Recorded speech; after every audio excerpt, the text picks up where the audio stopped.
Okay, Dr. Bright, you're about to head out into the backwoods on your four-wheeler right there. Do you have anything that you want to say before you leave civilization? Dr. Bright, do you have anything that you want to say to the world before you leave civilization and go off into the backwoods of Louisiana?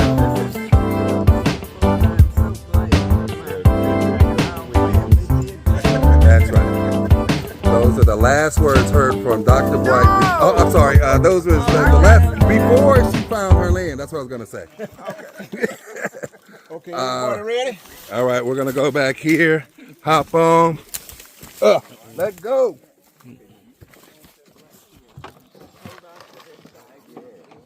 And here we go.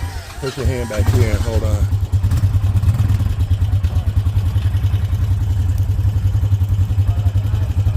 This thing right here. Got it. Got it.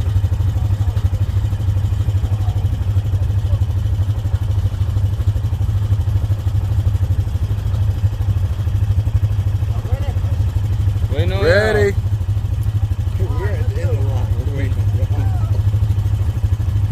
Yo, we ready. Go ahead.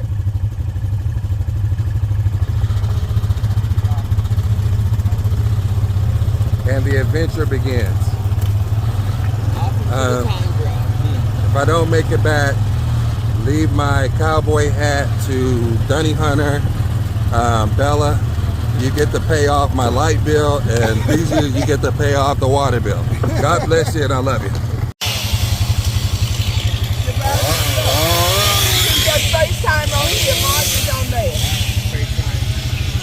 She's saying you can't get, Nicole says you can't get FaceTime now.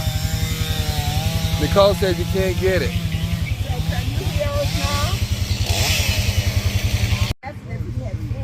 So there's another tree right across the trail here. And that's why they grow a little bit. We gotta clear these trees.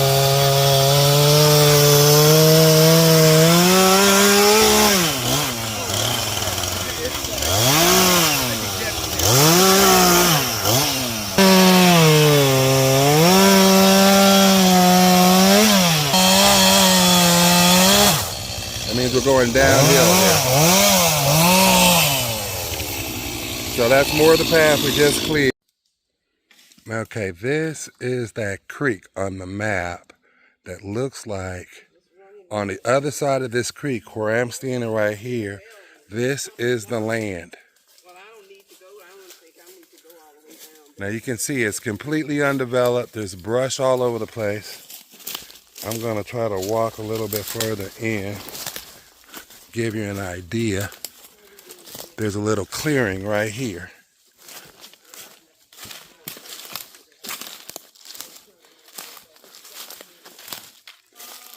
So this is about what the land looks like. See, there's a hill over there, some elevation, comes down on this side, then back up towards the north. There's the creek and them coming across, or back towards the east.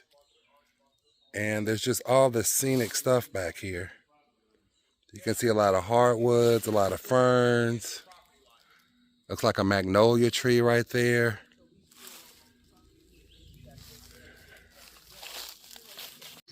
Okay, Dr. Bright, you finally made it onto your land. How do you feel? It is breathtaking. It is so unbelievable. Look at the trees. You can stand up and not even see the top of one. It's all the way up. And you can see the elevation along those ridges right there. And the trees. And all over. Oh, my goodness. Well, it took about, what, 4 years? Yeah. To get the legal work done, and another year or so so you got to where you're finally standing on the land right there. Those are her feet on her father's ancestral land. She's been working so hard just to be able to stand here. Yeah, and to tell the world What are we going to do with this land? I don't know, because it needs a lot of work. If anything's going to happen, we're going to have to get an easement from the road on the other side, because going this way ain't going to work. But it is beautiful and unspoiled and very wooded. But So what do you want to say, Mom? I just thank God that I lived long enough to actually be able to walk the land and to see what it looks like, and to see all the trees and shrubbery and the big, big hills. There's something over there that looks like it could be a 10-story building standing right over there. And right under it is a creek with huge big trees and vines that come up from the tree roots all the way up the side of the trees. Lord, this is amazing. And our fathers and our grandfathers. What do you say? What do you want to say to? What do you want to say to grandfather right now, Pat Ball Senior? We did it. We did not give up. We did not quit. We did not sell. We did not divide. We did not let difficulties between the 3 of and 4 and 5 of us come apart. And we have brought all we can.